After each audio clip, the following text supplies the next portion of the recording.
The children within this system occupied a cruelty all of their own. Child labor in Victorian Britain was not a hidden scandal. It was a visible, accepted, and economically necessary feature of working-class life. Families simply could not survive on a single adult wage, and so children as young as 5 and 6 were put to work in whatever capacity their size permitted. In the textile mills, the smallest children were employed as scavengers, sent crawling beneath moving machinery to retrieve loose cotton waste that accumulated around the base of the looms. They performed this task while the machines were still running above them. The mechanical parts moved inches from their heads. They were given no protection and no instruction beyond the imperative to be quick. Those who were not quick enough left pieces of themselves behind, and the looms continued their rhythm without pause.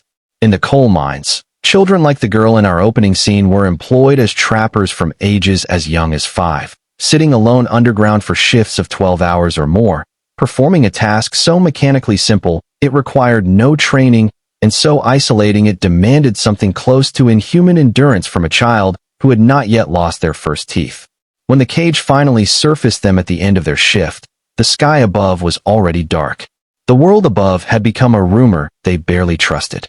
Parliament eventually moved, slowly and never quite fast enough. The Factory Acts of 1833 restricted the working hours of children in textile mills and prohibited the employment of those under 9. The Mines Act of 1842 removed women and girls from underground work and raised the minimum working age for boys in the pits. These were genuine gains, fought for by reformers like Lord Shaftesbury, who spent years documenting conditions that factory owners spent equal energy dismissing. But law and enforcement occupied different countries, and in the industrial towns of Victorian Britain, the distance between them stretched very wide. Families who depended on a child's wage to keep bread on the table did not always have the luxury of compliance, and overseers who valued output above the law were not difficult to find on any mill floor. She was not cruel, the mother who sent her child back through those gates. She was cornered, and the homes into which these workers returned at the end of their long shifts were, in many cases, barely homes at all. The rapid industrialization of British cities had drawn millions from the countryside, and the housing stock had not grown to meet them.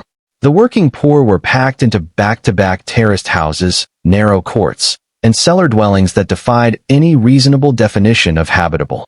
A single room might house an entire family, parents, children, sometimes a lodger taken in to help cover the landlord's weekly demands. Walls were thin and perpetually damp. Floors were bare stone or packed earth that never fully dried in winter.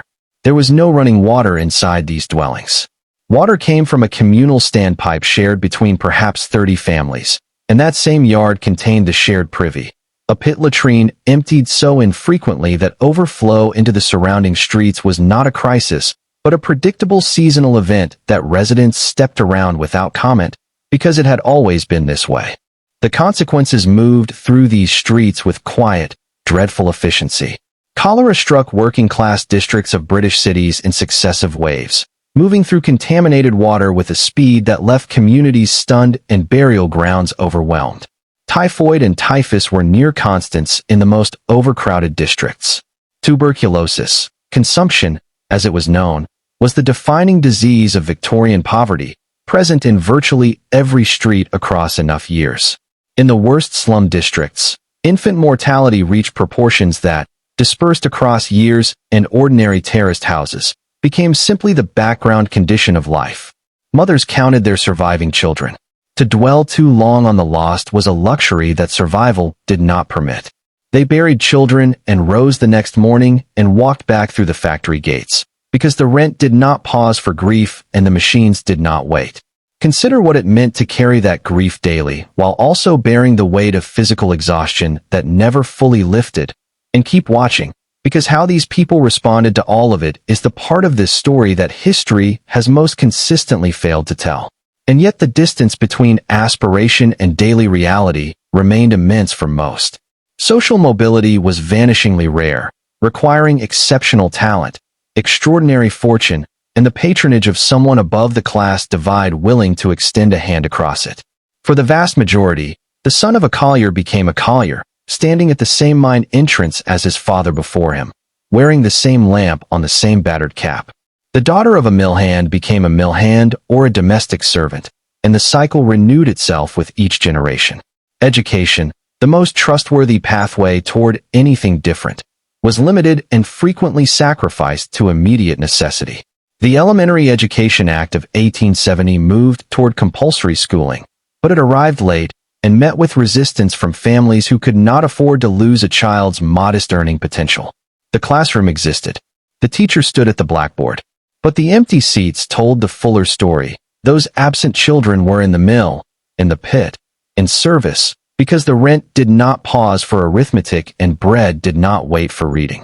What sustained these communities, in the end, was not the promise of improvement, though many held that promise carefully, like a single coal ember cupped in both hands in the dark, nursing its warmth privately against the possibility of a different future. What sustained them was each other. Neighbors shared what little food they had when someone fell ill. Women sat with one another through dangerous childbirths in rooms with no doctor present. Men carried a fallen workmate's plain wooden coffin to the soot-blackened parish churchyard because he deserved to be carried by people who had known him. The public house on the corner was a parliament, a place where grievances were aired and the jokes that made the unbearable survivable were exchanged between people who understood each other completely. The music hall offered something rarer still, the outright permission to laugh, loudly and without apology, in lives that granted few such permissions.